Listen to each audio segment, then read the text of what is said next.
not doing a whole thing, you're doing a planter. One and a half is big enough, heavy enough. And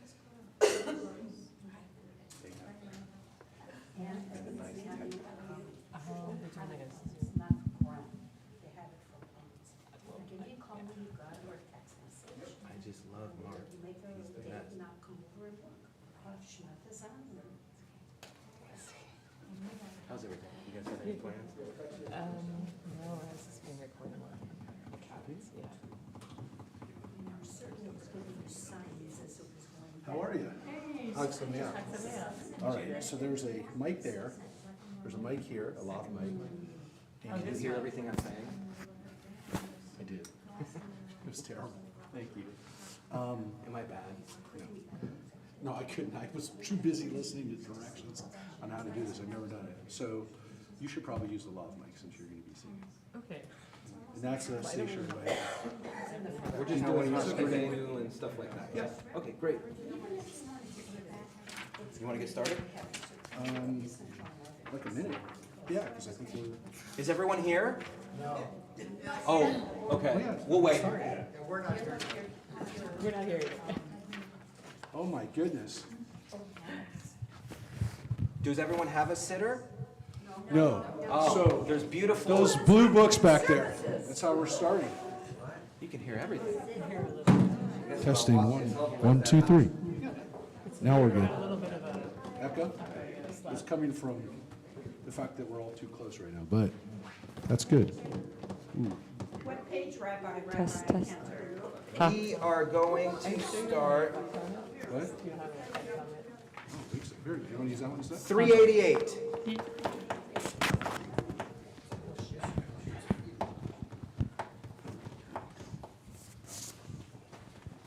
that good?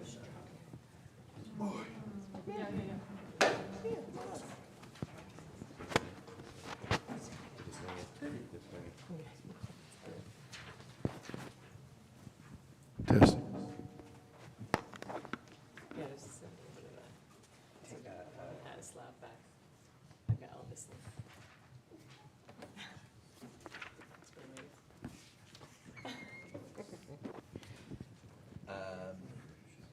Well, welcome. And I just wanted to take 1 minute to celebrate Rabbi Blazer. If you had a chance and you saw online that he's been here for 25 years. Bye, everybody. Right. Time to go. It's time to go. And it's such a big deal. And I did have a sense, and I just want to speak to you, I had a sense of real pride that you have laid such a wonderful foundation for Yiddishkeit in the Santa Clarita Valley, and a testament to that was just a wonderful, wonderful event last Sunday where literally hundreds of people came up at the senior center. That's right. What a beautiful location, and props to Tracy for just putting on such a beautiful and wonderful event. But truly to celebrate you, a mazel tov to 25 more years, wherever that takes you. But thank you for all you've done, and then to go right into the holiday, a lot of ups. And so we will start our service. And then the other thing I just wanted to say is that each year we go back and forth from our respective synagogues, and this year we're here at Beth Ami, and it's just such a wonderful relationship, and to be able to be a part of that tradition is just a bracha, a blessing, and so happy to be here with you guys. We've got a little bit of... And by the way, we've been doing this most of the 25 years that I've been here. We've been doing it all the way back to about 2001, 2002. So this is like most of the years. And actually, some of you, one or two of you might have actually been there 22 years ago. I was. Yeah, I was. Do you know where we did it? I think we started here. Yeah, we started here. Do you know what you studied? Trivia question. Oh. Trivia question. No, just the fact they don't even remember where they were. We actually, this is a true story. We actually started it at our homes. So Rabbi Khan and I, we went back and forth. If at first it was at our house, like for like 1 or 2 years, and then we started doing it here and there, and we would go back and forth, and we would take turns going back and forth. But it's literally almost the beginning, and it is a testament. And I mentioned it at the dinner on Sunday that we do a lot of things together. We should do even more, but I mean we do a lot of events together, and that's not the case in a lot of communities. So It's I true. mean, we were all together at Choni's son's bar mitzvah for Lag Bomer. Literally 2 weeks ago, we had a chance to all be together for another celebration. So it's really wonderful that we do a lot of stuff together because we really do feel like we're one community. Yep. And so studying together and celebrating together and being together and supporting each other.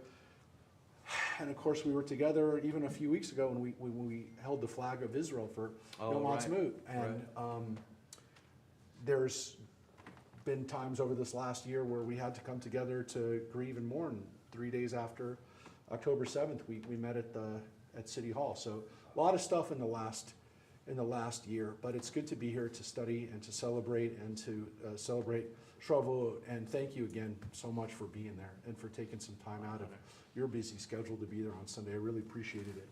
And let's come together. So we'll go to page on 3.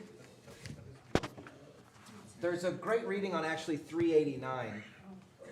And on 389, it's more of a welcome. So we'll welcome, it says at the top on Shavuot, now summer's prospect, the world ripening and growing softer, the promise of harvest fulfilled, the warming sun lies before us, now the vision of Torah, the world at peace and growing gentler, the promise of goodness fulfilled, the loving heart lies open to the mind. And as we begin, we will begin on page 394 with the Baruch Hu. Please rise. Lai, la, lai, lai, lai, lai, lai, Lai, lai. lai. Lai, la, lai, lai, lai, lai, lai, lai, lai. Lai, la, lai, lai, lai, lai. Lai, la, lai, lai, lai, lai. Lai, la, lai, lai, lai, lai, lai, lai, lai. Lai, la, lai, lai, lai, lai. Lai, la, lai, lai, lai, lai. Lai, la, lai, lai, lai, lai, lai, lai. Baruchu et Adonai HaMevorach. Baruch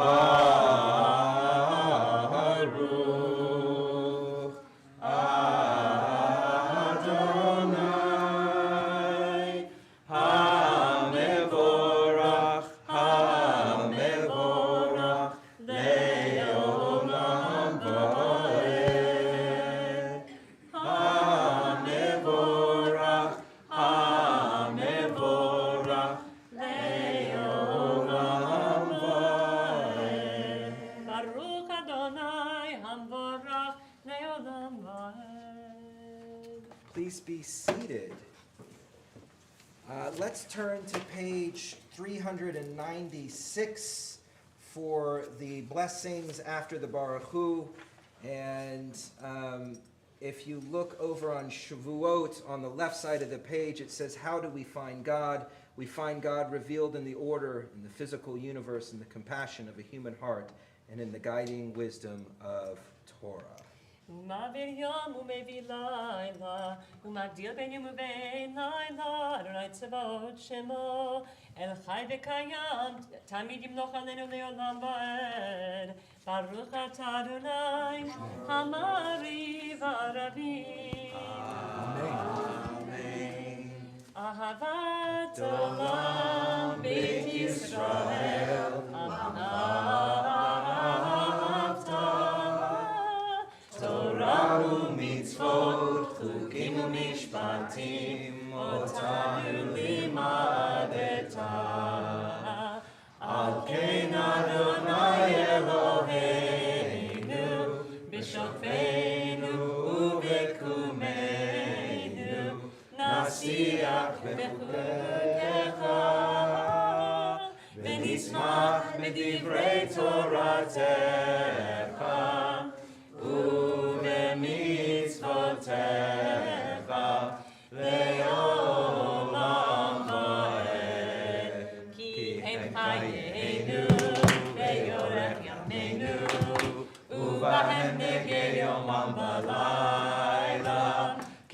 חיינו, ויורך ימינו, ובהם נגי יום ולילה.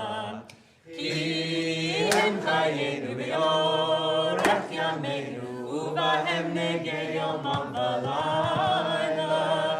כי הם חיינו ויורך ימינו, ובהם נגי יום ולילה. ואהבתך אל תשים ממנו לעולמים, ברוך אתה אדוני, אוהב עמו ישראל. Amen. Page 399. Sinai was only the beginning. The Torah has never ceased to grow. In every age it has been purified and enlarged. It has a permanent core and an expanding periphery. It expands as the horizon of our vision grows. Nor are God's revelations confined to Israel. God has been the inspiration of the great and good among all the families of the earth. God's love and guidance reach out to all the world. Baruch atah Adonai Eloheinu Amo Yisrael. Amen. Amen.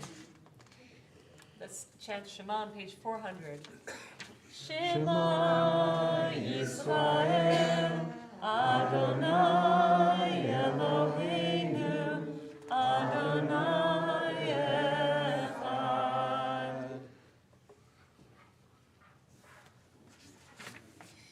We continue with V'ahavta on page 402.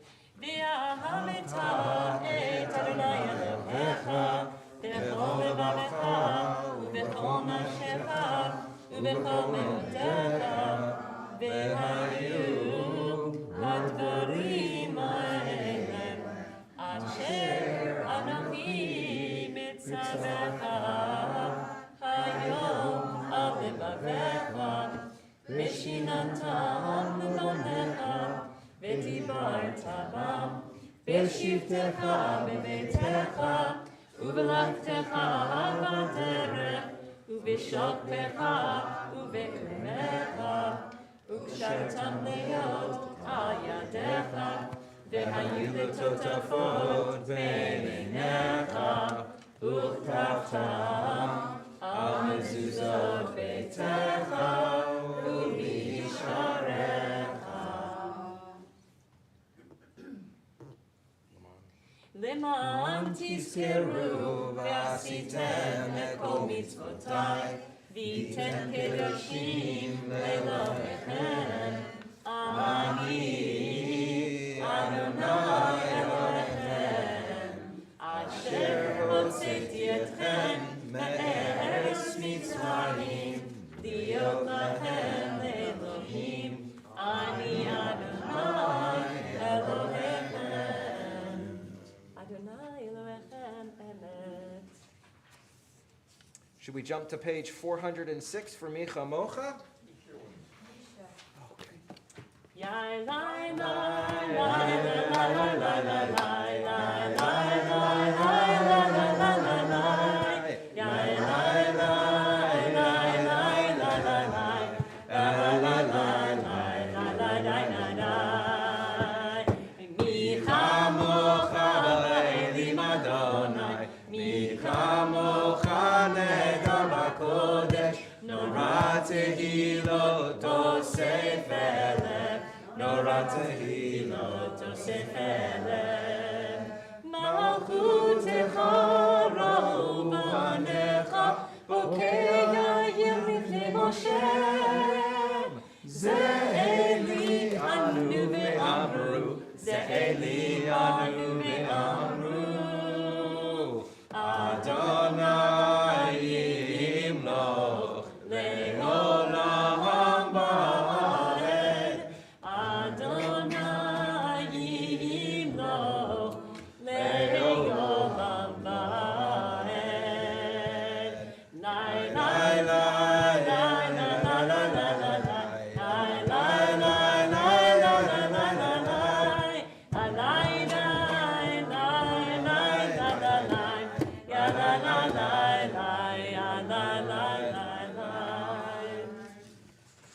ונאמר כיפת אדוני יעקב וגאלו ביד חזק ממנו, ברוך אתה אדוני גאל ישראל.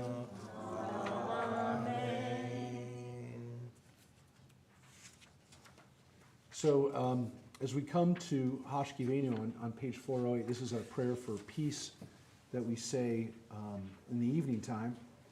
It's also a prayer that contains a prayer for peace for Israel and for Jerusalem. And so tonight, especially again in the land of Israel, as we go through another holiday where our people are being held hostage and where a nation is still at war. Again, I wear the number every day of how many days our people have been held hostage. And thankfully, obviously, as we all know, some are home for this Chag, but there's still, again, it gives us hope that some of those people will be rescued, will be liberated, and that Israel will be able to be at peace. So we're definitely praying for peace, and we're praying for our homeland. And we're going to talk a little bit about that tonight. The Torah texts really focusing on Israel tonight and our connection to our Holy Land. But every night when the Jewish people would go to sleep, for thousands of years, even when we weren't as blessed as we are now to have our holy city, but every Jewish person everywhere in the world would go to sleep in Hashkivenu and think about Jerusalem. It's amazing to think about how throughout time, wherever we were, we went down to bed thinking about Jerusalem. So at the bottom of 408, you can see the English, "Grant, O God, that we lie down in peace and raise us up, our guardian, to life renewed. Spread over us the shelter of your peace. Guide us with your good counsel for your name's sake. Be our help. Shield and shelter us beneath the shadow of your wings. Defend us against enemies, illness, war, famine, and sorrow. Distance us from wrongdoing.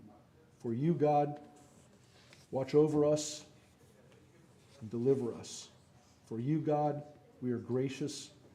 For you, God, are gracious and merciful. Guard our coming and our going to life and to peace evermore. Blessed are you, Adonai, the guardian of Israel, whose shelter of peace is spread over us, over all your people, Israel, and over Jerusalem. Baruch atah Adonai, haporei sukat shalom, aleinu v'al kol amo Yisrael, v'al Jerusalem." Amen. So we jump to page 468, I think, for the tefillah. This is a silent prayer that is done, so this is an opportunity to read. This is a beautiful siddur that has just a lot of wonderful readings. So please rise as we prepare for the festival tefillah.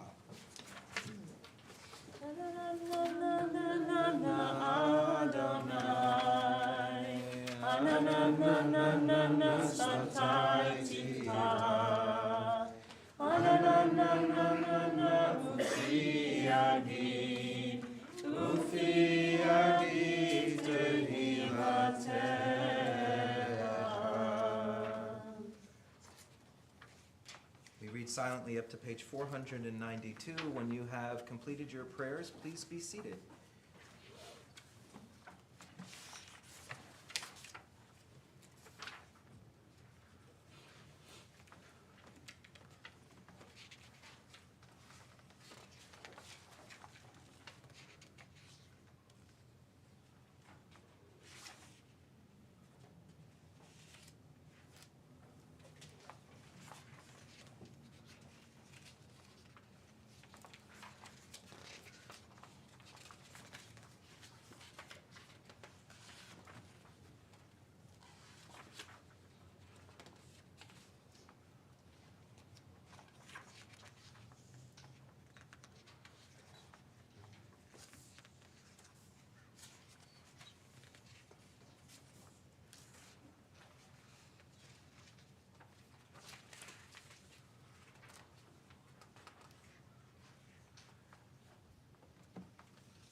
On page 492, join us with Oseh Shalom.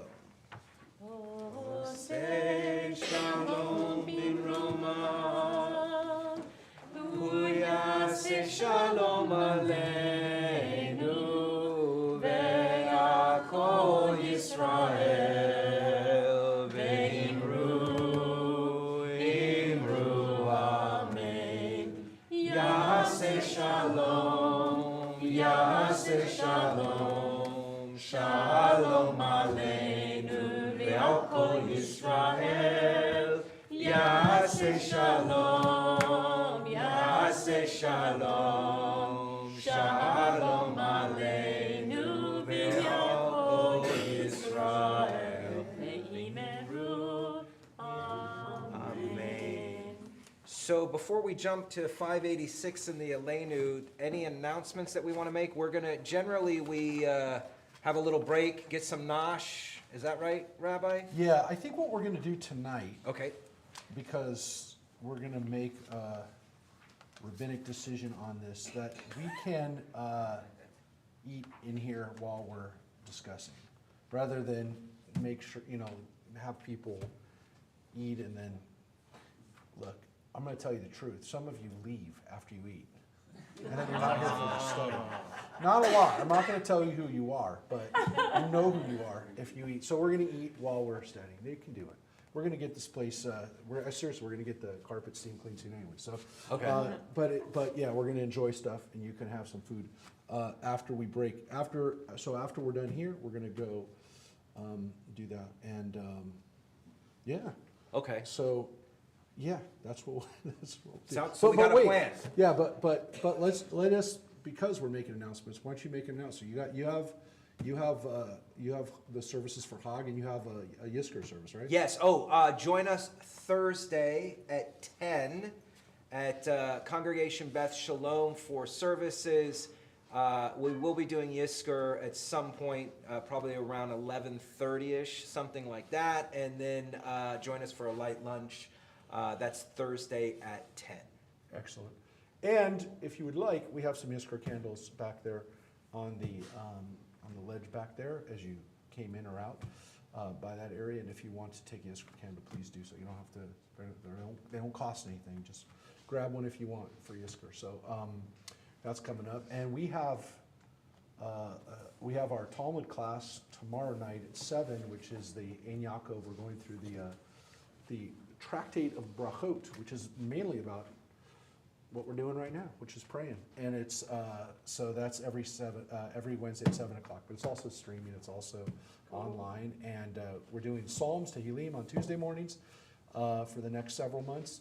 At 9 o'clock, we did Tehillim this morning. We read like 5 through 9, and we'll be doing that for the next few months too. So feel free to come in, drop in if you're. We'll be doing Psalms for probably, based on what so far we were 2 weeks into it, and are doing like 4 or 5 per Tuesday. So we'll be doing it for about 30 weeks based on that timeline. But I mean, we might be a little less. But feel free to come in, and of course the Psalms are totally, you don't have to be there the week before in order to read. And we're also hearing some Psalms. We're listening to different versions of Psalms from all different genres of music. Country, gospel, classic. Obviously, all the traditional versions of Hine Matov. We'll probably have 50 versions of Hine Matov from Psalm 133. But again, just lots of different Psalms. So, anyways, it's always good to sing. And speaking of singing, I want to thank Cantor Judith Yeah. Bergson for leading us tonight. Thank you. Thank you. We rise on page 586 for Aleinu. And there are different versions of it, so don't be confused. Make sure that we're gonna do the one on, at the top, hold it a second, wait a second, no. It's been a while. There's lots of versions of it here. There's a lot of options.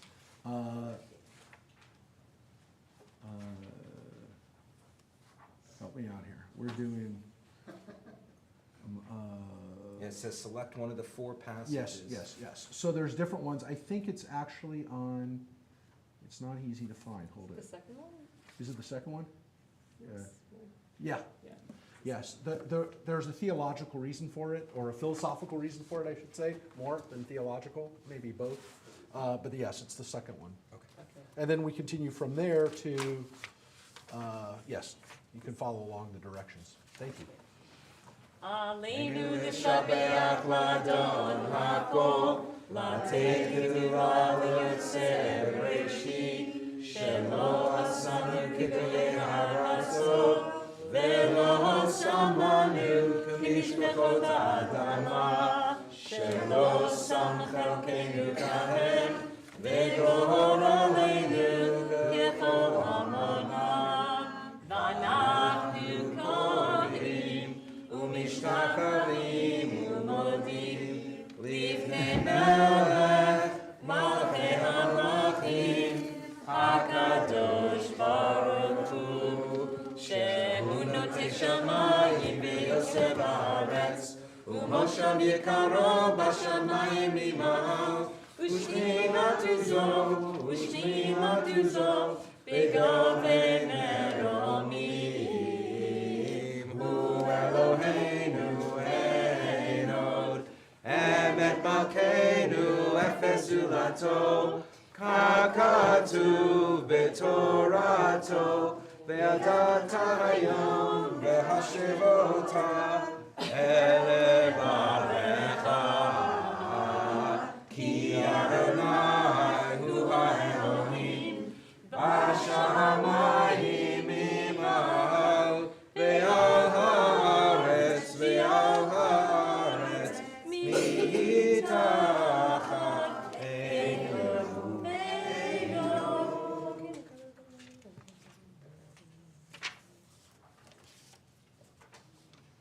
ככתוב בתורתך, אדוני ימלוך לעולם ועד. נאמר, והיה אדוני למלך על כל הארץ.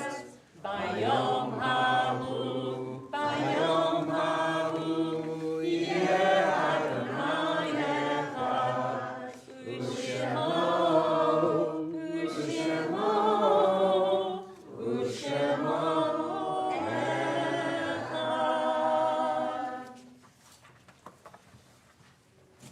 Those who are mourning or observing the art site remain standing for the Kaddish Yaton, the Mourner's Kaddish, on page 598. In God's hands are the soul of all the living and the spirit of all flesh. Under God's protection we abide, and by God's love we are comforted. O life of our life, soul of our soul, cause your light to shine into our hearts and fill our spirits with abiding trust in you.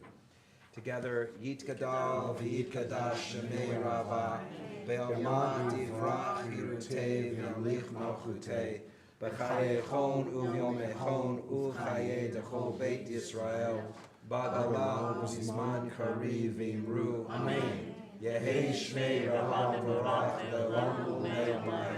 Yitbarach v'yishtabach v'yitba'ar v'yitramam v'yitnaseh. V'yitadar v'yitalev v'yitalal shemei dekudusha arichu le'ela min kol birchata v'shirata tushbechata v'nechemata da'amiran be'oma v'imru amen. Yehei shlama rabba min shemaya v'chayim aleinu ve'al kol Yisrael v'imru amen. Oseh shalom v'nomav huya aseh shalom Aleinu ve'al kol Yisrael v'imru. Amen. May God, who makes harmony and peace in the heights, grant harmony and peace to us, to all Israel and all humankind, and let us say, Amen. Amen. Amen. Yes, your call. Thank you for leading us in that davening tonight. I can't read this book. It's too small. My eyes have gotten, after 25 years, you know, I need more readers right here. So, I love this prayer book. And again, thank you to the Schwartzes. You guys donated some of these books, and Rosemary Watson donated some in honor of her beloved husband, blessed memory. And but they're great. Unfortunately, they're I need to get the big copy for the rabbi's copy. And yeah, that's a sign of beautiful. Being a little older. Okay. So we're going to eat some food now, and we have some traditional Shavuot stuff. So we've got some cheesecake, we've got some eclairs, and everything is kosher at the level of OU. So we're going to give everyone a chance, take some time to get some food. There's drinks on the other side. Thank you, Rabbi, for bringing some coffee, and thank you to the maids for the helping us set up today. So please adjourn out, and we'll come back in here in a few moments. Thank you, Rabbi. And we'll celebrate the Chag together. Great job. Thank you. And for those that are watching online, please get some food too, and then you'll join us in the study in just a moment.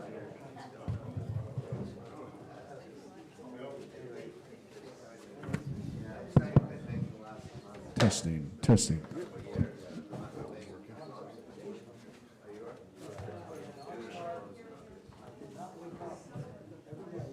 Testing, 1, 2.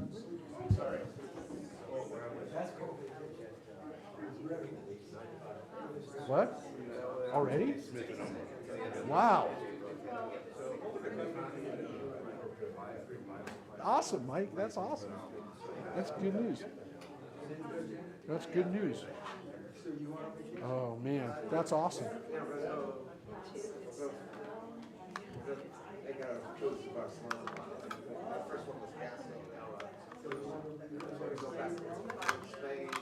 Again, if you're watching us at home, get a little snack, and we'll be back in just a moment.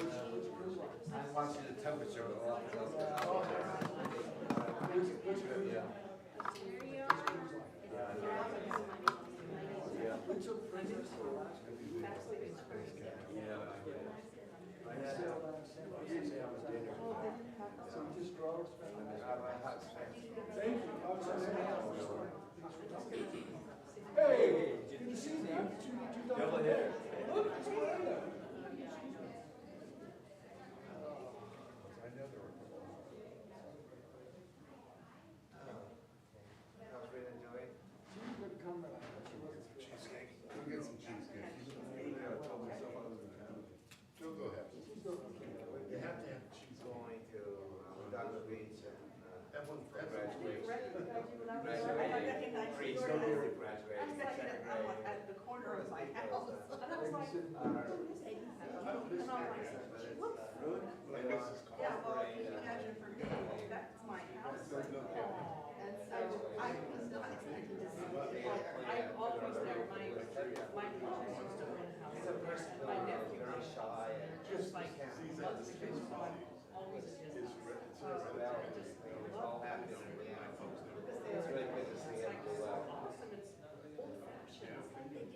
Con yesterday.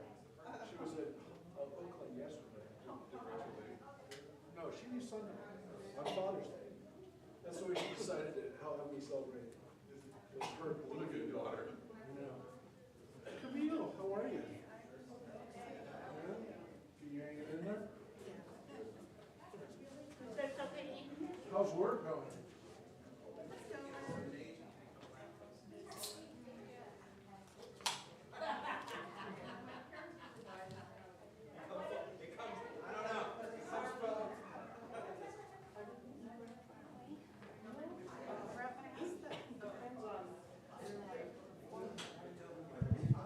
Testing. Oh, that's much better.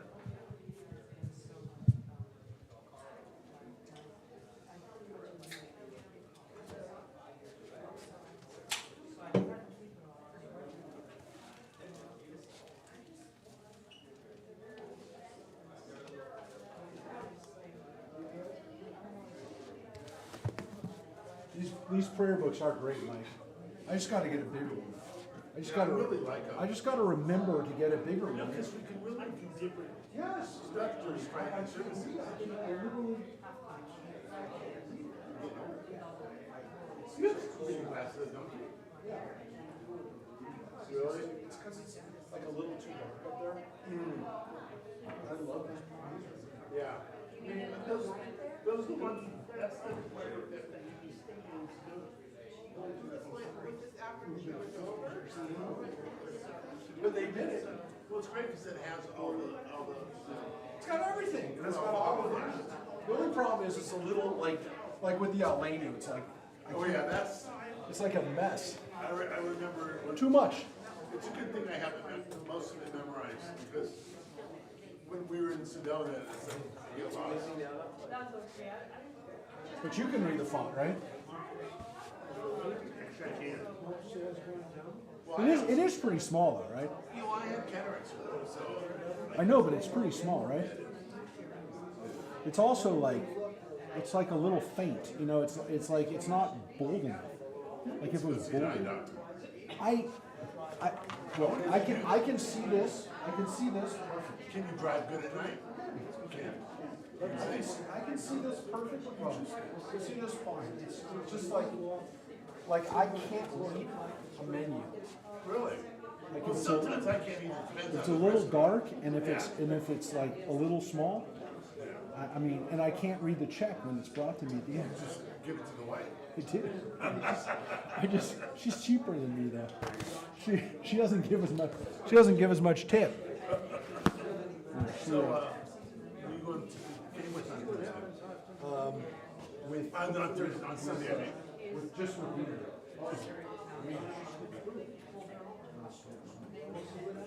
You just go with Dean on Sunday? Rachel's going. She leaves to Boston. She's leaving, right? She's leaving to Boston at 1. Her flight's at 1. So we're gonna drop her off and then we're gonna go to the game. And then Tracy will go. Sharon will go. And Is she shipping her stuff over? Yes. she did already. Okay. We're out a little bit out. She's been out a couple times. Oh, okay. In the months. So she always brings bags. She's bringing a couple bags, and then I'm going to see her in July. I'm going in a month. The weekend that I'm going to see her, the Red Sox are here. Those the tickets that were auctioned off are for that weekend. Right. Which they ended up being the Friday night game anyways, which I would have gone to, but I might have gone to one of those games. Yeah. Absolutely. Because it's a fun game. There'll be a lot of Red Sox games. Oh, yeah. It'll be fun, but I couldn't. And I would have loved to have gone to see the Dodgers at Fenway. Yeah, that'd have been fun. Have you been to Fenway, haven't you? Yeah, but I've never seen the Dodgers. No. I mean, think about it. For most of my life, there was no interleague play. I never played each other in the World Series until 2019, whatever it was. Mookie Betts beat us. Right. We're going to study. What are we going to discuss? I told you, I gave you a little preview. I discovered something. I think. I don't know if I discovered it, but I don't ever hear anybody talk about it. I'm going to tell people. I don't know, I'm doing deep dives now. Yeah. For my No, you're on. stuff.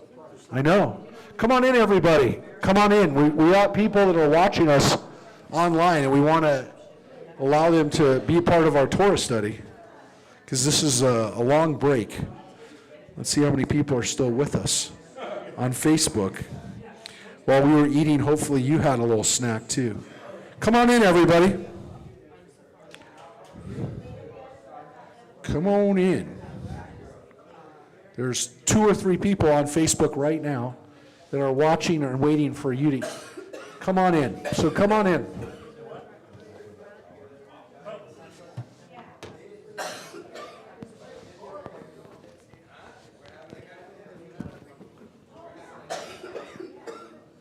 It's the only time in my life I'll be able to do this. What? I walked into Rabbi and said, Rabbi, I want you to come in.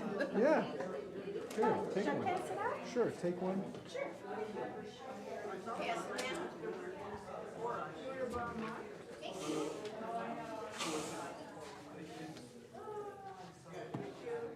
Rabbi, do you want to help while I'm doing? You want me to hand out? No. If people raise their hands, if you want to hit them with the mic, Oh, yeah. so people can hear. You could be like Donahue, Phil Donahue. He used to run around the audience. Donahue is dating. I know. Yeah. Well, I didn't even know if you know it. Yeah, I've used that reference. Yeah, but you're a little younger. But Ricky Lake. yeah. All right, everybody.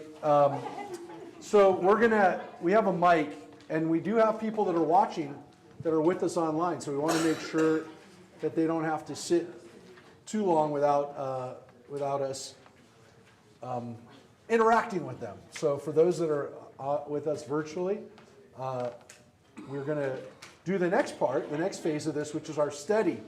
And tonight, the theme of tonight, we felt that kind of reflecting on Israel would be an appropriate thing to do during this Shavuot. We've always kind of like talked about different issues from the Torah, looking at it from rabbinic texts, from the Tanakh, and sometimes we've gone back and read, and studied Ruth and gone through some of the traditional texts that we study. But there's always on Shavuot, the tradition of doing a tikkun, of studying from a variety of texts. We're going to do that. But the first part that I'm going to do first is texts that come directly from the Torah. And in this case, literally from the Torah, from the first 5 books. So what I want to show you tonight is something that I think is pretty, you might have known it. You may know this, but you might not know this. And I think it's actually something that we really need to talk about and be aware of. And it's not discussed a lot for various reasons, but I think it's maybe one of the most important things in the Bible, with the exception of God. That's pretty important. We would say that one of the things that is significant about Judaism, if you talk to people about Jewish beliefs, theological beliefs, if we talked about what makes Judaism unique, what made it revolutionary to some extent, it's pretty obvious. So if I ask you, when you say what did Judaism share with the world for the first time, what is Judaism's gift theologically to the world? That's not a trick question. What would you say it is? Somebody said it. One God. Now, we'll get to the Torah in a second, John. But one God is pretty obvious. So we have this idea that there's one God. It's a revolutionary idea for its time. But there's another really important idea that's revolutionary for its time, which oftentimes isn't discussed. You've heard before that we're a covenanted people. We talk about the covenant that we have with God. There's a few covenants that are mentioned in the Torah. Actually, really the first covenant to some extent is with Noah. It's a covenant, it's the brit of the rainbow, that God isn't going to destroy the world anymore, and it's a covenant, it's a brit. We call it a brit. So it's a covenant with humanity, because Noah is the ancestor of all humans. And then we move forward, and there's another covenant. And by the way, looking at this and doing a little research on it, you'll find that covenants go beyond the Torah to some extent, and you'll hear Oftentimes there are Christian writers, Christian theologians and approaches to Christianity where they talk about a new covenant, or again, the covenants they talk about in the Christian scriptures. But for us, the covenant that actually exists in the Torah is really important, and it's of course something that we think about every year at this time, at Shavuot, and that is the covenant at Mount Sinai, the Brit. And that is a covenant with the people. And that is actually a revolutionary idea, that there's a covenant, that there's an agreement that's done not between two people, one entity and another entity that can be identified and kind of literally sign a contract, but that there's an agreement between God and a group of people. And this covenant is what happened at Mount Sinai, or Horeb. And we read about it in Exodus, just before we get the Ten Commandments. In chapter 20, we get the Ten Commandments. But in chapter 19, we're at Mount Sinai. And God says to us in chapter 19, now then, if you obey me faithfully and keep my covenant, you shall be my treasured possession among all peoples. Indeed, all the earth is mine. And so God says at Mount Sinai, these are kind of like the first covenant with the people. And again, by the way, there is another covenant that I skipped over. I'm going to come back to it. But this covenant, which is with the people, is pretty significant. Because as the people are about to get the law, which is part of this agreement, right? Because he already says, keep my covenant. God's saying, you know, what are the terms of the covenant to some extent? They're keeping the law. But what's interesting about it is that in exchange for keeping the law, that God will keep us. God will make us a treasured people. Now this is something that a lot of people have thought about and reflected on. What does it mean to be the treasured people? This is a term that we find other places in the Bible. It continues on. We talk about it. For us, part of it, of course, is that we have to keep the law. That's part of the agreement is we keep the law and then God keeps us. But what's really interesting is this covenant is really developed in the book of Devarim and Deuteronomy. And when we get to the beginning of the book of Deuteronomy, and again, there are people who feel that Deuteronomy was from a later stage of the Torah, whatever. It is the last book of the Torah, no matter what. And it's Moses retelling to the people what their journey was like and what it means. And it's framed in a certain way.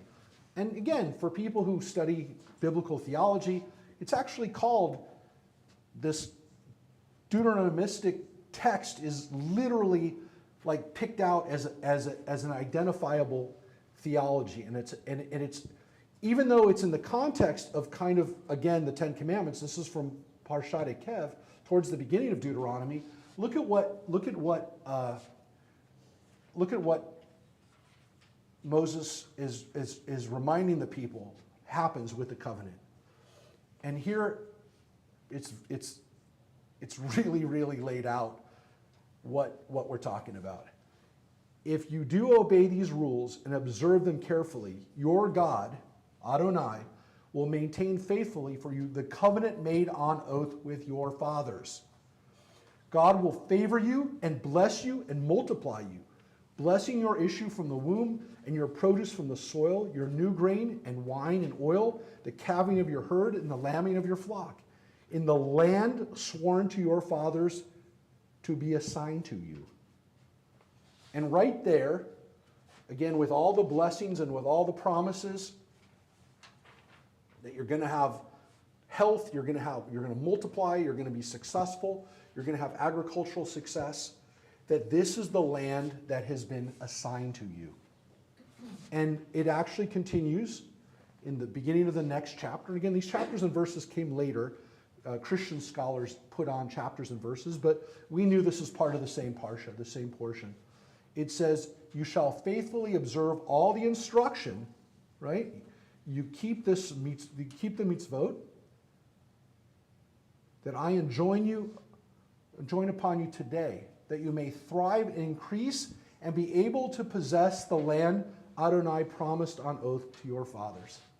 And this covenant is very clearly expressed as the land of Israel. Now, again, why do people not talk about this so much? Well, look, for the last 2,000 years, the whole concept of having a covenant with a land that we couldn't possess was difficult for us to take, because to some extent, it felt out of our reach. It felt out of our grasp. Again, we have to keep the mitzvot. We have to keep the law. But if we keep the law, then we thrive and possess the land that God promised us. Now, I want you to understand something. When we talked about it this morning in our class, and we've talked about it a lot, the Torah doesn't talk about heaven and hell. It really doesn't. We read today the Psalm where again, we read in Psalm 6 that the dead don't praise God. I mean, it implies that there are the possibility that the dead could praise God, but they don't. We don't really know what happens in Sheol. That's what it says. But we do know in the Torah is that if you follow the rules, what do you get? You get the land. This is to some extent, it's a revolutionary concept, because we know that they believed in the afterlife. We know that they had however it was articulated, it really wasn't articulated clearly in the Torah and even in the whole Tanakh. But what was clearly articulated was that if you follow the rules, the reward for good behavior, the reward for doing the right thing, the reward for keeping your society intact was that you get to stay in the land that was promised to your fathers. Now, again, I'm not going to go through all the texts. We know the texts that exist throughout the Bible that talk about, especially in Deuteronomy, that this is the land that I promised your fathers. It's over and over and over again that this land is promised. And I took, again, we can look at all those texts. There's so many texts. And this is kind of an abbreviated version of it, because I just want you to see the point. I just want you to see how clear it really is. Because when Deuteronomy says this and tells us that the covenant and the reward for living a good life is that we get to live in the land, this is a major theological understanding. And to some extent, as we said today, we really feel that it resonates for us, I believe, as Americans, because this country is also based on a covenantal philosophy. That if you follow the rules, that if you're a part of society and follow the laws, that we get to thrive, we get to exist in this land, we get to live in peace in this land. That's the reward for following the rules. So I said, we skipped over one of the really important covenants, which is the covenant with Abraham. And everyone talks about the covenant with Abraham because it's essentially, again, this peoplehood, that this idea that Abraham, the first Jew, has an agreement with God, that God says, Lech Lecha. So this next section comes from chapter 15, from Lech Lecha. But earlier, a few chapters before, was when God actually says in chapter 12, Lech Lecha, go to the land that I will show you. And later on in that same chapter, again, not an easy chapter, because remember, in Lech Lecha, Abraham has to go down to Egypt, and it already is tested, his faith is already tested. But in chapter 15, there's a couple of very interesting lines, and this is part that you know. In chapter 12, we hear God says to Abraham, I'm going to multiply you, I'm going to make you numerous like the sand on the seashore, right? But here's the famous line that you also know. After Abraham essentially goes through this covenanting, we call it this covenanting of the pieces. It's where Abraham offers up a sacrifice, and it's a miraculous sacrifice. There's fire. There's a miracle that happens to him as he's offering the sacrifice that kind of proves to him that this covenant exists. And look at what God says during this covenanting with him, with the first Jew. It says, in the vision, God took him outside and said, look toward heaven and count the stars. If you're able to count them, continuing, so shall your offspring be, right? This is where you shall be as numerous as the stars in the heavens. This is where it comes from, where Abraham is told that your descendants will be like the stars in the heavens. And he put his trust in Adonai, and who reckoned it to his merit. So God says this is his act of righteousness. So this is his act that he's going to do it. And God said to him, I am Adonai, who brought you out from Ur of the Chaldeans to assign this land to you as a possession. And so you can see that as God is reminding him, again, as he already told him at the beginning, three chapters before, when he first meets him, we first hear their conversation, this land is where these people are going to live, right? The people that are going to come from you, they're going to live in this land. A few verses below that, on that day Adonai made a covenant with Avram. For your offspring I assign this land, from the river of Egypt to the great river, the river Euphrates, which is much bigger than Israel is today, right? It's going all the way to Syria and Iraq. So interestingly, this covenant is the land again, and we see it right from the beginning, right from Genesis. Again, the fact that he's going to have a lot of descendants is also connected to where those descendants are going to live in the land, the land of Israel. So skip ahead, or actually now we skip to where we read before from Deuteronomy, but now we're going to skip to the end of the book of Devarim. This is only a few chapters before Moses says the final goodbyes to the people. But the whole book of Deuteronomy is Moses saying goodbye to the people. But here's really very close to the end, right? We're at the very, very end of the blessings and curses that Moses tells the people. And again, the very last part is when he says goodbye and he goes up and he gives them the blessings. He gives them a song. He gives them the blessings. And then he passes. God buries him. But before that, God tells him at the end of this chapter, and this is the interesting thing because again, in almost the last words that Moses tells the people when he's telling them about how they have to stay true to God, he says, if you don't follow the rules, right? If you don't follow the rules, you shall be left a scant few after having been as numerous as the stars in the skies because you did not heed the commandment of your God Adonai. So that promise that I made to Abraham, if you don't follow it, you will not be as numerous as the stars in the skies. There it came back, right? The same reference to the stars in the sky. And as Adonai once delighted in making you prosperous and many, so will Adonai now delight in causing you to perish and wiping you out. And you shall be torn from the land that you are about to enter and possess. So he tells them this as they're about to come in. If you are not careful, if you do not follow the rules, this land, this great land that you're about to come into, the land, you're going to be kicked out. Now, seems pretty clear that it's a covenant, but wait. Adonai will scatter you among all the peoples from one end of the earth to the other, and there you shall serve other gods, wood and stone, whom neither you nor your ancestors have experienced.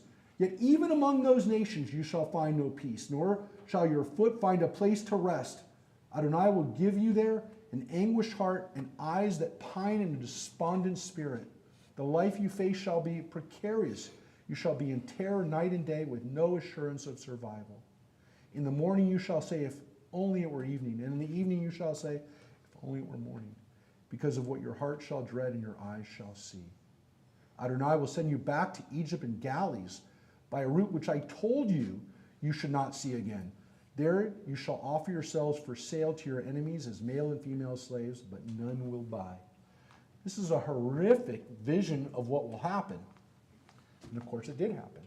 It happened during the Babylonian exile, where the Jews actually went back to Egypt. So this is a horrible, horrible, and again, this is only part of the horrible part, because the text and the blessings and curses and kitavo, they go on, and it's very, very, very upsetting. It's a very, very disturbing section. But look at the very last line.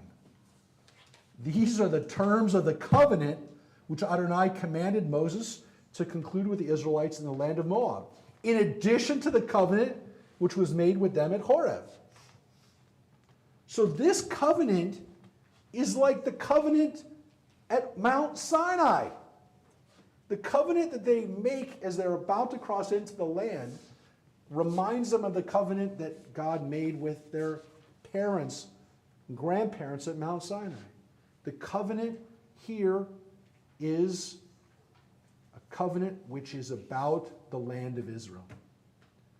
And so people forget this. They say, well, the covenant is about the people being numerous. Well, it is. That's part of it. But it's not the whole thing. The covenant is also being in the land of Israel. And people ask me all the time, so how did our ancestors, especially in the Bibles, and I get this question from Christians too, it's not just Jews who ask me this question, what did they believe? How did they process, and how did they understand God? What did they believe about heaven and hell? What did they believe happened to them? I said, well, look, we don't know. The Torah doesn't have a lot of, well, it's one of the reasons we don't have dogma about what happens after you die. Why you ask a Jewish person what happens after you die, and people go, I don't know, I believe this, I don't, somebody else believes that, I don't know, I'm not sure. It's not in the 613 commandments. Again, there's laws and there's texts from Rambam, and there's a lot of text going all the way back to the rabbis that say you have to believe in the world to come. But what I know that our ancestors believed, because it's right here, is they believed that when you are good and when you follow the rules and when you observe the covenant, you get to live in the land of Israel. And that's what they believed. The covenant is what they were striving to be a part of. Again, whatever else they believed about God, whatever else they believed about what happens after you die, they believed that when you do good, you're going to be able to stay in the land, and if you do bad, you're going to get kicked out. And that's pretty clear. And what's interesting is that it really goes back all the way to Genesis. That the connection actually goes all the way back to the beginning, to the first Jew, to the first person who, again, makes that covenant. So yeah, I skipped over it so you could see it when I showed you that Deuteronomy refers back not only to the covenant of Mount Sinai, but also to the same words that Abraham gets when he has a covenant with God at the very beginning. So I wanted you to see that because, again, I knew that it was there. I mean, I knew the covenant was there. I knew that Israel was there. But the reality is, this is much, much clearer than even I realized, in the sense that the Genesis story has it as well. So I don't know if anyone has any questions, any comments, any things that they're perplexed by. You have the mic, so if you want to raise your hand, Rabbi will run it around. But any questions, comments, any thoughts? Anything that people noticed from these texts that they didn't notice before? You can keep this sheet. I included the Hebrew, the text, the original text there from the Torah, but again, we wanted to study it in English. So then, if there are no questions, any comments? Again, this is now going to set up and kind of dovetail into the text that the rabbi will now share with you that are based on, based on some other stuff that.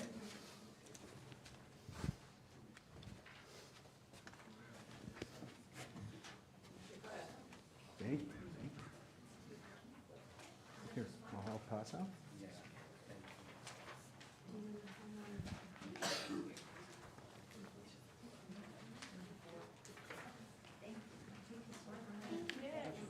Thank you. Rabbi, do I need to be up on the bima for the No, video? no, but let me give you this mic though. Let me give you a mic. Here. Yeah, here. Use this. That way we can. And then I'll walk around with the mic. Questions? Oh yeah. I'll give it to you. Here, I'll give it.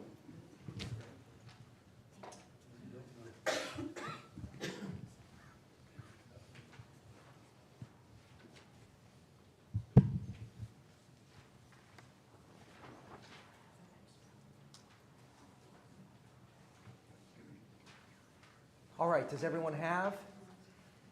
So thank you, Rabbi. And yeah, we chatted about what we wanted to do, and it became immediately apparent that we wanted to talk about Zion and Zionism and what that really meant. And I want to say two things before we get really into the text. The first one was that, as you guys know, that since 1948 there has been a Jewish state. But that wasn't the case for thousands of years beforehand. And if you read the news or you read the newspaper, it may seem like Zionism has only been around for 70 years. And that's not the case. And one of the things that's really important for us to remember is that this is a huge part of who we are as a people and what it means to be a Jew. Eretz Yisrael, the land of Israel, is a huge part of who we are. And as Rabbi Blazer just showed us, it is something that is not only rooted in the text, it is a part of who we are. We talk about the covenant. Anytime somebody is born, we talk about the covenant. And the other piece that I wanted to kind of just briefly discuss, and sorry I'm going back and forth because with my glasses, debating whether I like them or I don't like them and I'd like to see you, but then I have the problem where I can't read the text, so I'm going back and forth. I'm at that part of my life.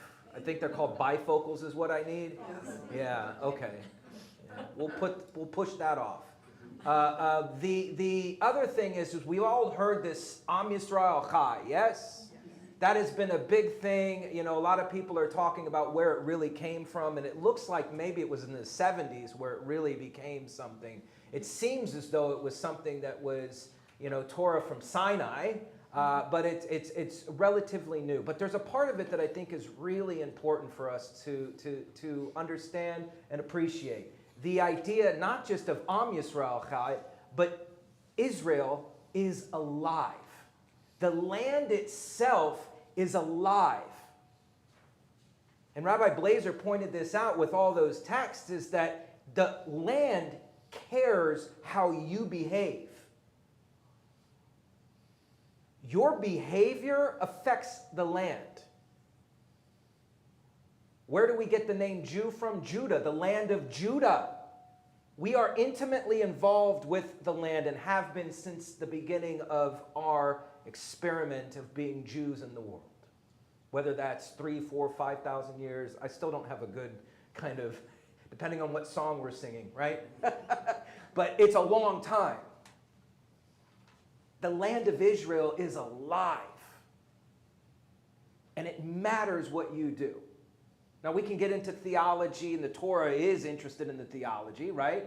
We do this with the Shema. Cantor Berkson read the Shema, and then we did the Ve'ahavta, and if you do the things correctly, it'll be good for you. If you don't, it won't be, right? And clearly, we didn't do well, so we're not liked by God. But that's not the conclusion, right? That's not the conclusion we make, because we're still here, aren't we? And the conclusion that we make as Jews today, it really kind of, Rashi, I think, talks about this the best, is that he says something really, really simple. We reject that theology. That because we didn't do it right, we got kicked out of the land. And so modern understanding of at least how we get it, and this is where modern Zionism comes in, is that we as a people are going to just make it happen. That's unique about modern Zionism.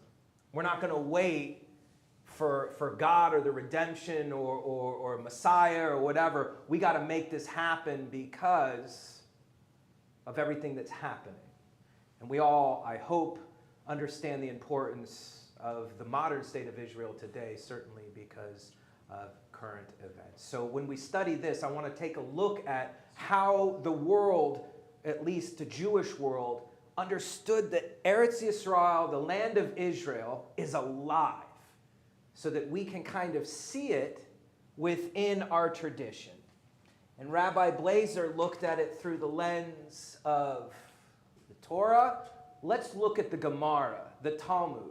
The Gemara is really just the Mishnah and the Gemara together make up the Talmud. We're all familiar with the Talmud. If you're not, it's basically the encyclopedia of Jewish wisdom. You want to find out anything about Jewish wisdom, you'll thumb through there and we'll start and begin with the Gemara. And so that's where we're going to start. What better place to start than there? If you look at the top, it says Ketubot 112a. I just want to share with you real quick. And I'll just read it. If you want to interrupt me, interrupt me. This is how the Gemara is kind of studied. a back and forth, peel pull, back and forth. So when Rabbi Zerah ascended to Eretz Yisrael, what you should already see is the ascension, right? You don't go down, Yerida, you don't go down to Israel, you go up to Eretz Yisrael. He would not find a ferry to cross the Jordan River. So where is he? He's Transjordan. He took hold of a rope that was strung across a makeshift bridge and crossed the Jordan. So I just want to pause there for just a minute. Right? What's going to happen here? Anyone been to Israel? Anyone been to a river? Anyone been to it, right? And what do you see? What is the logical thing that you want to do? You want to either, you're not going to swim across, that's embarrassing, right? Imagine you're a distinguished rabbi, or maybe you're just a CEO of something. Are you going to swim across? No.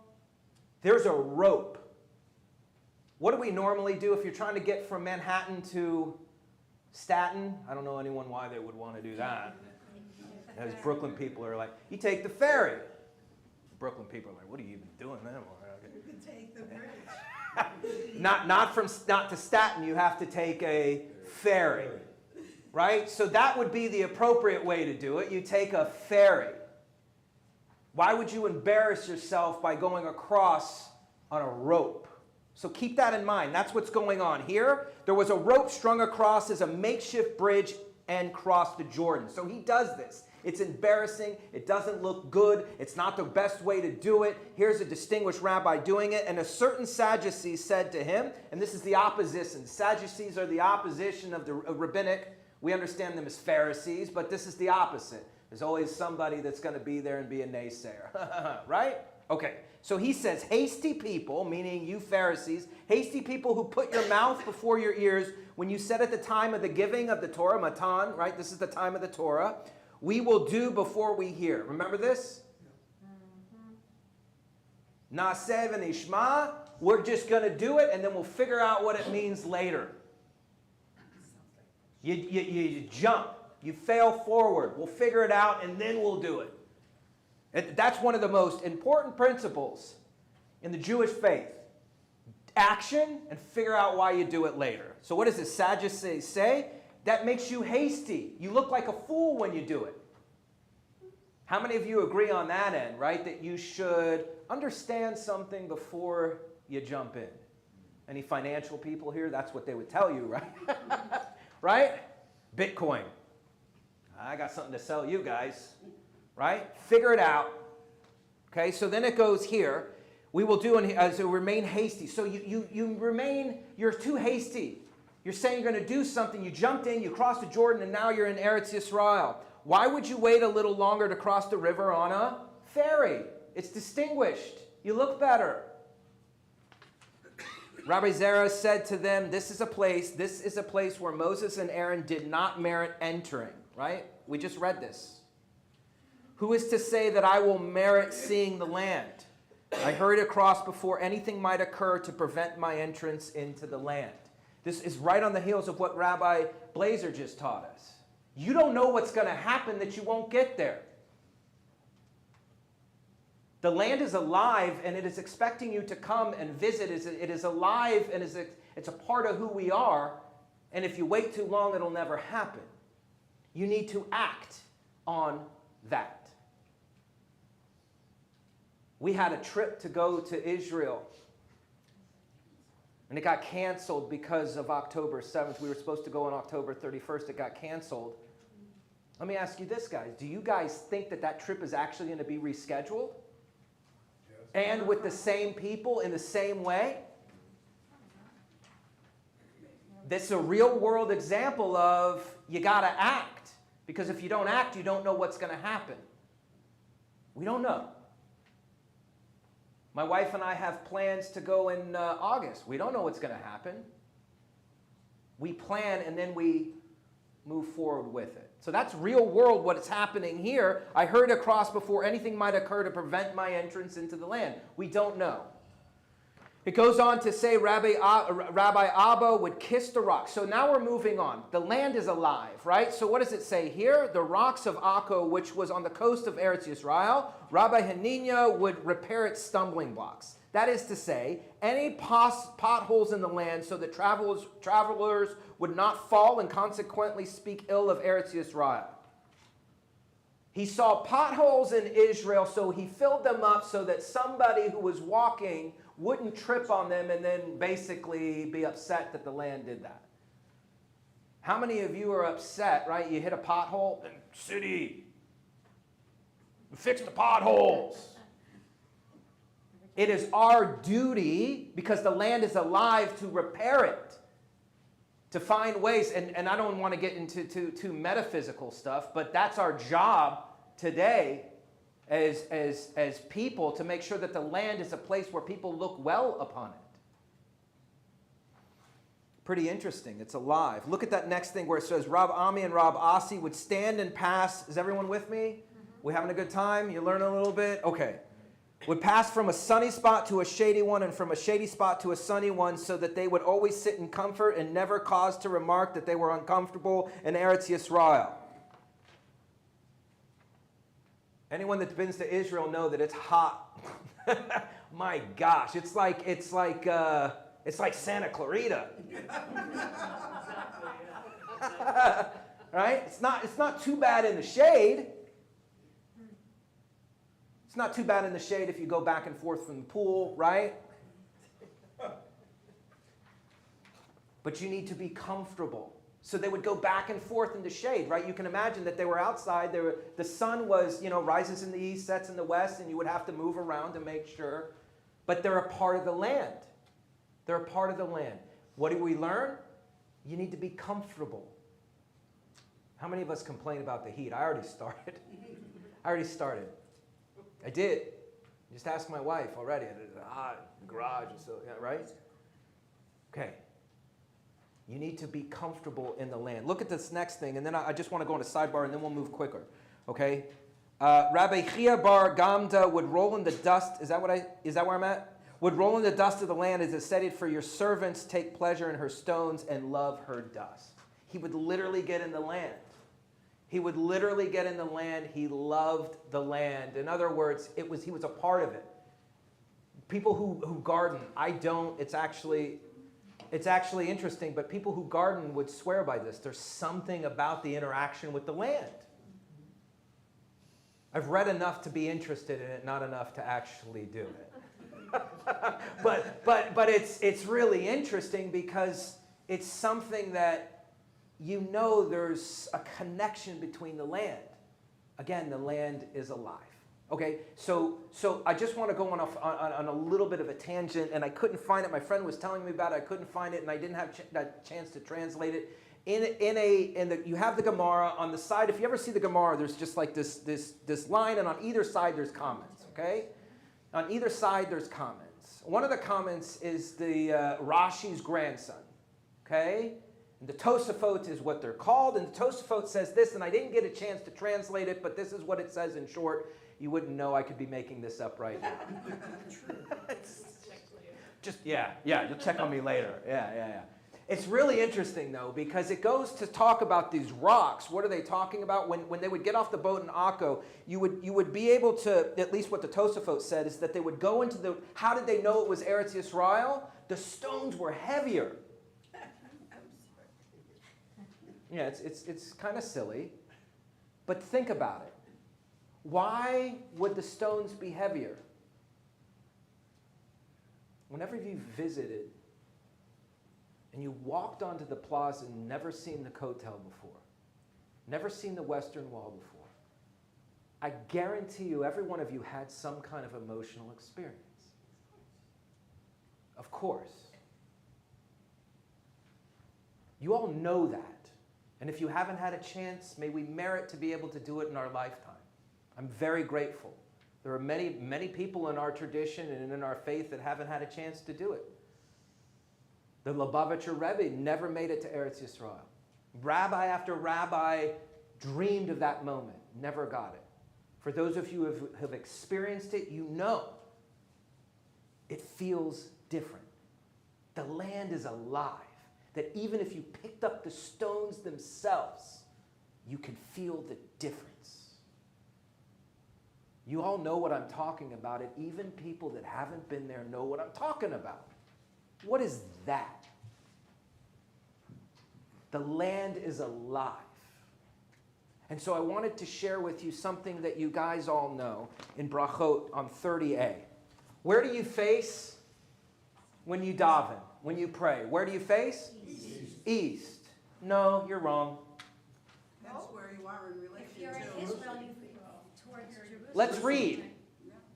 Now, I would always say east, but where's the very first thing that it says? Look at what the English says. One who was standing in prayer in the diaspora, chutz la'aretz, outside of the land, should focus his heart towards Eretz Yisrael. So not always will it be east. Not always will it be east. It's a different, isn't it? Yeah. It's very Ashkenaz centrist. Very American, right? Now, there are, Mizrach, we do face east, but I didn't mean to cut any of you off if you thought that. You're correct too.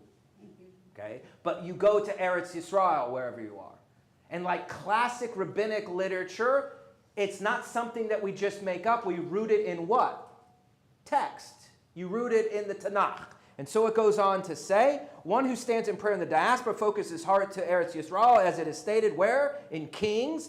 And they shall pray to you, meaning God, by way of their land which you have given to their fathers. So what does it say? You by way of their land.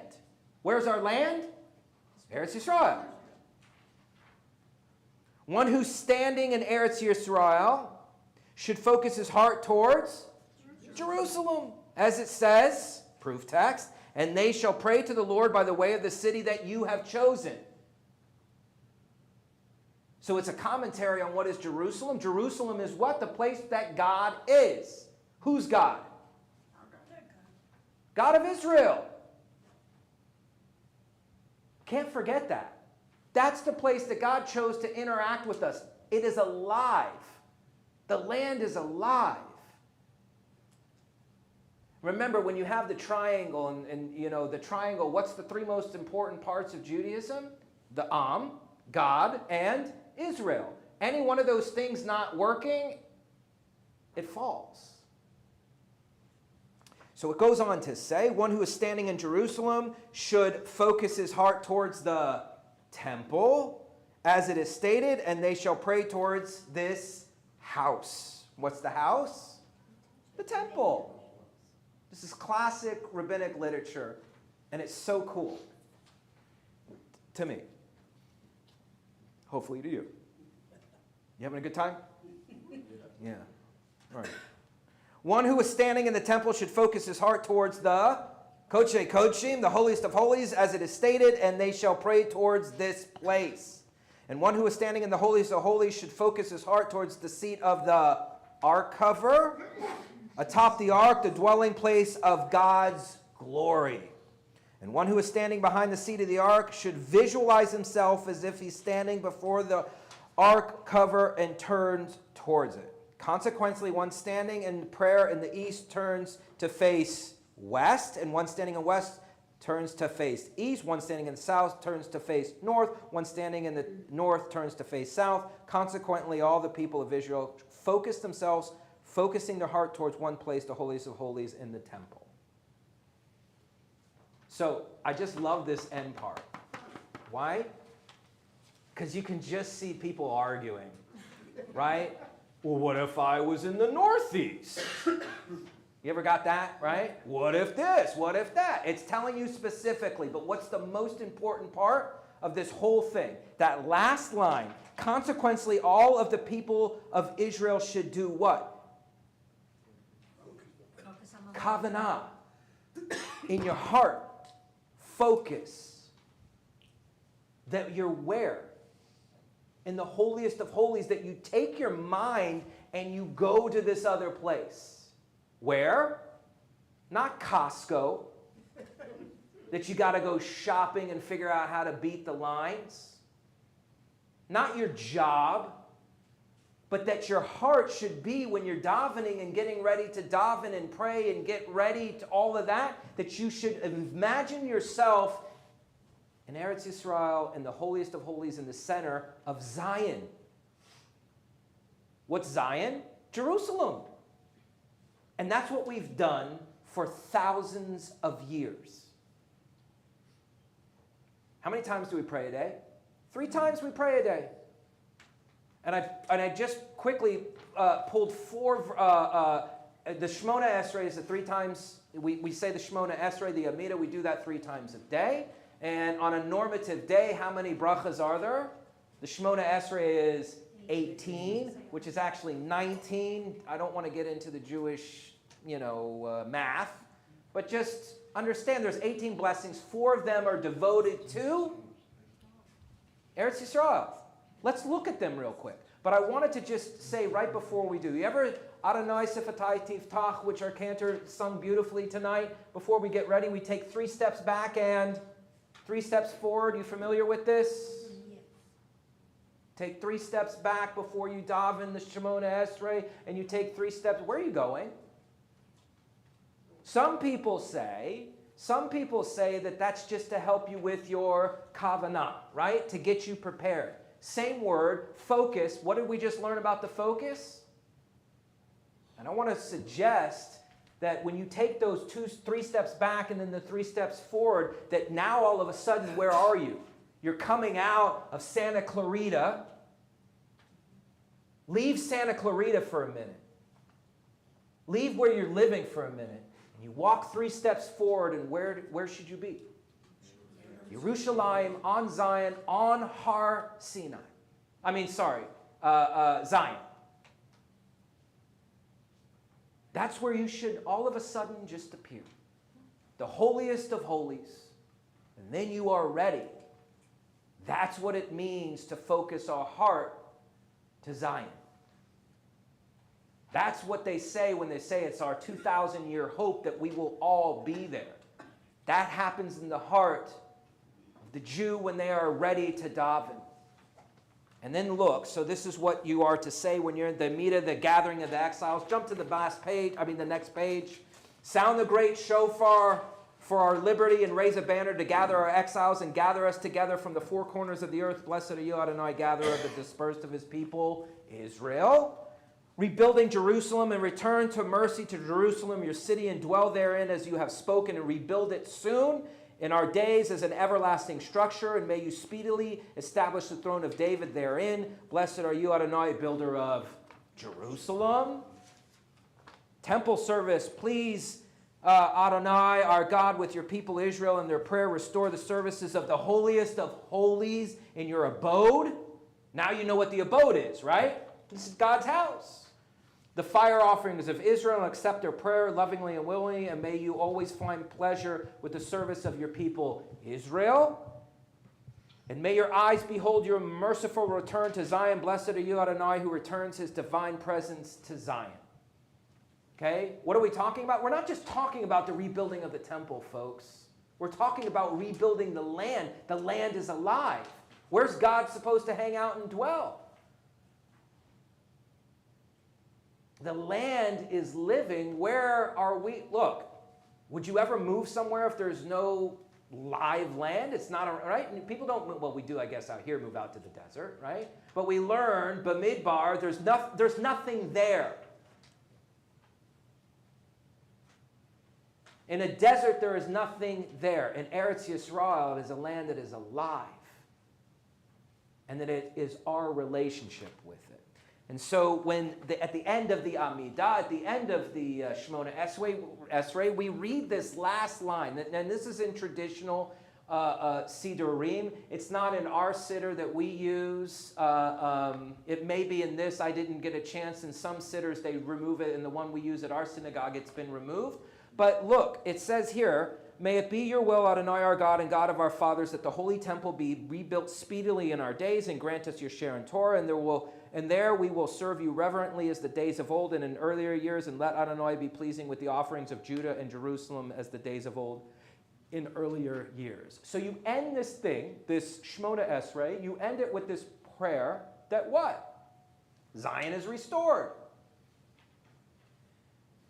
Now, the reason people take it out is because, frankly, the idea of kind of restoring us to the sacrifices, right? It's a little much, right? I always say it would be, could you imagine just the bioethical, biohazard that you would have with the thousands of sacrifices going on in a week?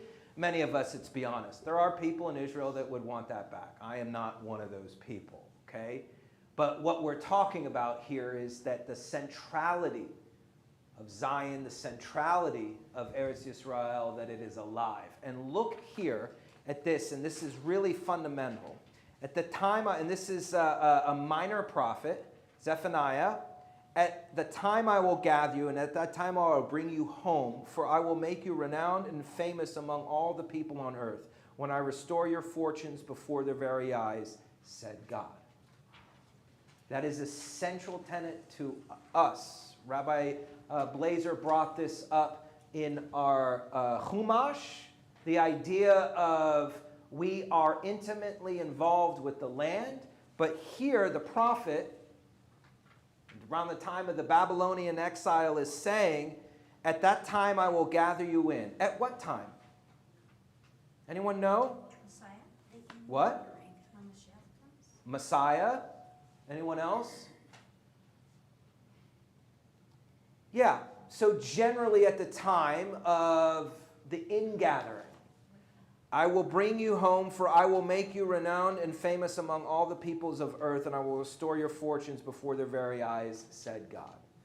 This is an important pasuk because it's an important verse that, at least in modern understanding, that we as Jewish people, we as Zionists in the modern sense of the word, understand the importance of our own activities, our own will, so to speak, our own desire, our own understanding that we cannot wait for God to do for us what we need to do for ourselves, to create this land, to return to this land and be active participants in it. That's the difference between modern Zionism and the Zionism that we are looking at through our texts. But what is always been, at least our own spiritual understanding, is that the land is alive and the land itself cares about how you and I are behaving. And as a Zionist myself, I think that that links extremely well to my behavior and how I act and what I do here in the United States, what I learn, what I study, how I interact online, how I live in the world, how I represent the world, whether it's wearing kippah, whether it's wearing a badge that says precisely how many days our brethren have been in captivity. However it is that you do it, it affects the land of Israel. And so my biggest charge for all of us is to be aware, to be thoughtful, that what we do on a daily basis not only affects us as individuals, as the Am Yisrael Chai, but it also affects the land itself. And that's how the triangle works. Your behavior as a person in this world affects God, whatever that may mean to you, affects our people, and affects the land itself. Any thoughts, questions, considerations, interests? Easy crowd tonight, right, Rabbi? Yes, sir, Koch. Thank Yeah. you. That was beautiful. And thank you for reminding us where our prayers are, where they should be, focused on Israel. And you know what's really interesting is you're sharing that text from Rachot. And we're going to be reading that on a Wednesday night, not too far from now, because we're about 10, 11 right now. That's good stuff. So what's really interesting is that we know from the archaeological evidence in the land of Israel that the synagogues, and remember there were synagogues at the same time there was a temple. The rabbis had already started kind of giving us the traditions and things that we do today, like Shemona Esrei, about praying the Amidah and doing those prayers. That the synagogues in the land of Israel were oriented towards Jerusalem. So in the northern part, they were facing the south. We know that. When you go to Masada, there's a synagogue there, and it's facing towards Jerusalem. So they knew, we now know, that, yeah, this absolutely affected their lives. This wasn't just a text like inspiring people to think about Jerusalem, that they actually did it when they were in Israel thousands of years ago. So thankfully, we can do that now, and definitely tonight as we end up. Yeah, oh yeah, there's a question. Oh, yeah, I'm sorry. Thank you, rabbis. This was very, very insightful. Appreciate all your effort putting this together. I just have one, I don't know if it's a question or observation, but this is really eye-opening, and somehow I'm not sure that this is articulated very well to the rest of the world. I think there's this concept that we had a Holocaust, a bunch of Jews needed someplace to go, and they ended up in Israel, and they got in conflict with the people that were already living there, although the Jews have been living there all along. But I'm not sure we're actually articulating what you all just said to the rest of the world and trying to make it, I mean, it needs to be articulated somehow. And I'm kind of at a loss for words on it. Yeah. Yeah, thank you. And again, hopefully you'll share that with people. Most importantly, you'll share it with people. Yeah, kind of what I was saying tonight is that whatever we believe about heaven, whatever our belief is about the ultimate reward, if you will, any of those kinds of things, one of the things that we know for sure is that we believe that being in the land of Israel is our destiny and is what we're supposed to be working at and to stay there. Like, that's the goal. Like, when people say, well, what do you believe is going to happen? I don't know, but I do believe that we've always believed that that's the way we measure our success as a people, whether we're doing the right thing, whether we're able to maintain that, whether now thank God we're able to maintain it, but that we were going to dream about it and make it happen. When people say, how did this hope last for 2,000 years? Because it was everywhere and it was there even when we didn't articulate it. So hopefully, again, we'll articulate it more. But when people say, well, what do Jews believe about heaven? I sometimes I feel like saying, well, we have different beliefs, we have different visions, but I tell you what we do believe, that we have to be able to maintain our society and our civilization in the land of Israel. And let's hope we can do that. And again, tonight, I hope we can also pray that all those people that are not with their families right now, that are being held, and I mean, let's say it, until a few days ago, we didn't think some of these people were alive. So we hope that they're going to be able to come home. If I can respond, I'm going to say two things. The first one is nothing's changed. That's been the Jewish, and you can call me a cynic. I used to be much more not a cynic. But the reality is that that's just the way it's been. It doesn't matter how well we tell a story. As a Jewish people, there will always be anti-Semitism. Yeah. That's the way it is. And it's new now in the sense that anti-Zionism is anti-Semitism. And I would have actually argued the opposite a few years ago. I'm thoroughly convinced that it's just now it's in our face in a new way. But it has always been there. But the Torah itself will teach us. Or Chadash al Tzion Ta'ir. You familiar with this? God will shine a new light on Zion. What is that referring to? Each experience that we have, it's up to us to shine a new light. And although that may be true, that there are anti-Semites in the world, and it looks very different now than it did before, but we all know it looks the same as it's always looked before, and it's very painful and it hurts a lot, it is upon us to shine a new light on Zion. Just because, and the sages teach this, just because it might be difficult, it doesn't mean that the work that we have to do is done. We don't throw up our hands, we try the best we can. And so where I'm coming from is a real response to what's been happening in the world over the course of the past 8-9 months. And frankly, it wasn't just since October 7th. We've been dealing with this new kind of anti-Semitism and this new kind of in-our-face anti-Semitism. The response that we have now is that when we respond as we've always done by doing more Jewish, by showing up to Shavuot services, by having conversations, by engaging with our allies, people that support us. Have you called your congressmen, your local state senators, your local folks? Are you engaged? I know Rabbi Blazer is. That's how we do it. And that's what we do. Or Chadash al Tzion Ta'ir, that we shine a new light. And that we must constantly do it. I don't think we'll ever complete the work, but that's what we have to do. It's a good question. It's tough.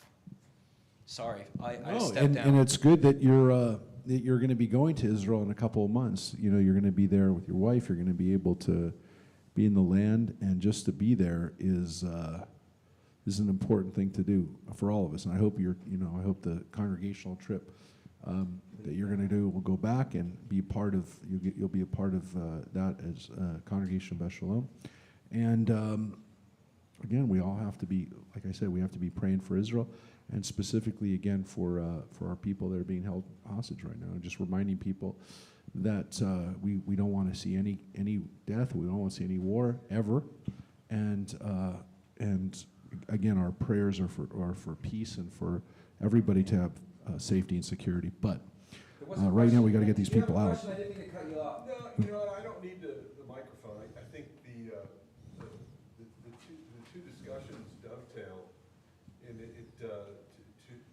me, it's a property rights issue, and we've had, it goes all the way back. So title can change, right? And quite frankly, title changes often, but it was originally our title. And so, at the turn of the century, right, the Ottomans lost it. And that's just the way it goes. And I have no patience for anything other than it's ours, and until we lose it. So the fact that land was even given away is frustrating. It frustrates the whole concept of what God gave us originally. And so I see no reason to negotiate, to tell you the truth. And for what's going now, all these people in the world, if Mexico or Canada invaded us, how do you think we'd respond? And you've got Russia that's got warships right off Florida's coast right now. Right. So I find no middle ground, to tell you the truth. Yep. And the fact that Rabbi's wearing a patch that is showing the hostages, and they were hidden in people's homes. Right. So we're having a very what's the right word? A very pleasant discussion, but it's been more, and it's been proven since October 7th, and it's a reason why we here, and we of course invited you guys too, to do certain things, because you just don't know what's going to happen. That's right. And people that we thought were our friends or our allies, they're not our allies. Yeah. There are places now that I will not go and spend my discretionary income. Yeah, we didn't go over it, John, but some people know that, and it actually was introduced to us by a friend, our friend who actually is a member of Shalom. But we were supposed to have an auction item on Sunday night, trip to South Africa, and I made a rabbinic decision that was out. Because South Africa is a country right now that I cannot in good conscience support or spend money in. So yeah, I mean, it affects our decisions. It affects, there's good people in South Africa. It's not like everyone there is doing, but the government of South Africa, I can't in good conscience tell people to go there and travel and spend money there, because they're literally one of the worst countries right now in persecuting Israel. So yeah, however much money that would have brought to us, it would have been money that I wouldn't have felt good about. So yeah, sometimes you have to make a decision, and that was a decision that I just felt, especially for an event that was honoring me, that wouldn't have honored me to have people spending money in South Africa right now. So yeah, yeah. To your point, John, there's decisions we have to make sometimes. So I apologize to the person who put it up there, but I said, look, I can't do it. So. I guarantee you there's nobody in this room that would have ever thought they'd see modern day programs. Yeah. There's nobody, I guarantee you, we all thought, oh, life is wonderful, It was a nightmare, John. you know? It was a nightmare that we thought we had, when you heard about things that happened to our grandparents and great-grandparents, that was going to happen in our lifetime. So, anybody else? Questions, comments? Yes? Robinson. Oh, sorry. Go ahead. Miranda. Rabbi, I have two questions. One is, I always pray Psalm 91. I just feel like that's one of the most powerful prayers, and I pray it often. And the other question I have is, oftentimes people are questioning me about Israel and asking questions about, why do the Jews own the land? And the people who are very unknowledgeable, and I say to them, look, the Bible is the grant deed for Israel. It's the grant deed for the Jews to return to Israel, if that helps them understand it. And it kind of gives them their eyes kind of open, and they kind of go, if you read the Bible, which of course a lot of people don't, it's in there. And so they have no stand to argue because they're too lazy to read it. And so I just find that it shuts them up. Well, look, again, it's a matter of faith for us too. As I said, it's for me personally, it is one of the things that elevates my spirit is thinking about Israel, praying about Israel. It's one of the ways I connect. It's obviously why we've led a lot of trips to Israel over the years, because to me, it's one of the holiest things that we can do. So, one of the reasons why we finish right now, again, we've kind of gone back to finishing our Shabbat with Hatikva. We did it 25 years ago when I first got here. It shows you how long I've been here for. That it was during the second Intifada that we started doing it, because there was bombings and there was things happening every couple of days for a couple of years where we were always praying for Israel again like that, in that reality. And now in this reality that we're at now at war, then it felt appropriate to do that. So I thank Rabbi for reminding us about Am Yisrael Chai. We did a version for JLTV. We did a version of Am Yisrael Chai with Neshama Karlebach, whose father, Shlomo Karlebach, of blessed memory, he's the person who came out with that melody that people know from Am Yisrael Chai from the 60s during the time of the Soviet Jewry. It was actually, interestingly, came out for the refuseniks, for the Jews who were in the Soviet Union who couldn't get out. But it reminded people that the connection now, one of the reasons why things got bad for the Jews in the Soviet Union in the 60s was because of Israel, and because the Soviet Union started aligning itself with the Arabs and was, part of the boycotts on Israel, and it got worse, for people who wanted to make Aliyah, that it was all connected. So the melody that he wrote, she's singing it. I'll post it up on our Facebook page again tonight so people who from Shalom or anyone who's here, you can share it. We got about 16,000 or 17, I don't know what we're at now, people watching it on YouTube. It's a YouTube video. But we have her singing, she's singing it, and we interspersed it with video of hostages coming home. So until they are all home, the song, we'll keep singing it, and we'll keep singing Hatikva, and we just got to keep reminding people this is the reality, that our people are being held hostage, just like when we were in the 60s. Our people were being held hostage in the Soviet Union.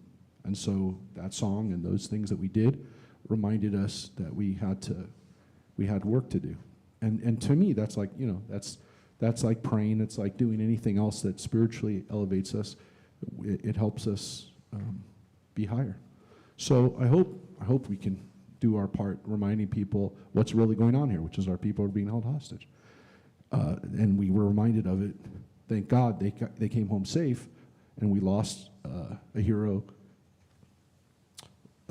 liberating them. But, and then you hear, that they're now saying they're going to kill people if they, if that happens again, whatever. I don't know what to tell you other than we have to get these people home.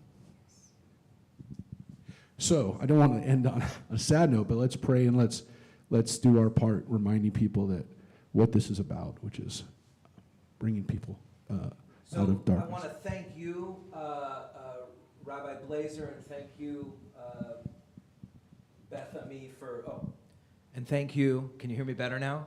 People are online. Oh, yeah. Sorry.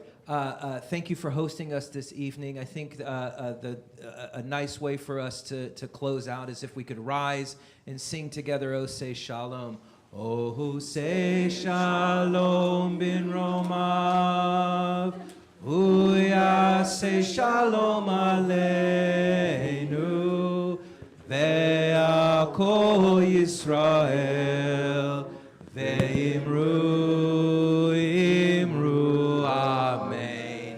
Yaseh shalom, Yaseh shalom. Shalom aleinu ve'al Yisrael. Yaseh shalom, shalom. Yaseh shalom. Shalom aleinu ve'al Yisrael. Shavuot. Oh, I'm sorry. Chag Sameach. Felt like it. Good to see you all. Thank you. Chag Sameach.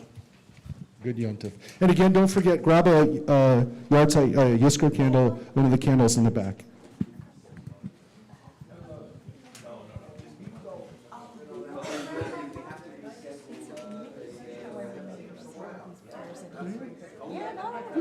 Excellent. Yeah. He lives in a girl, right? Yeah.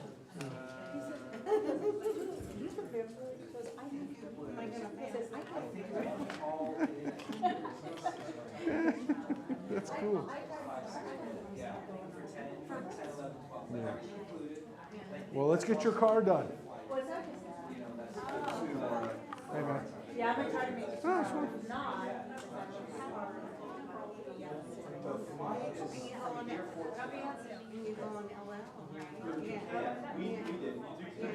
Well, they say that's the only way. Grab some more dessert, everybody. Once Grab some you're in dessert the on the way ring. out.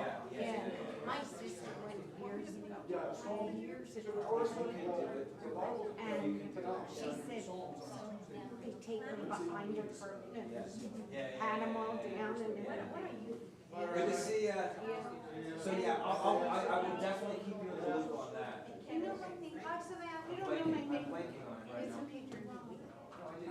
Oh, you did? Oh. Yeah, but I'm Yeah, I have. whenever anyone asks. Yeah, I have. I've never introduced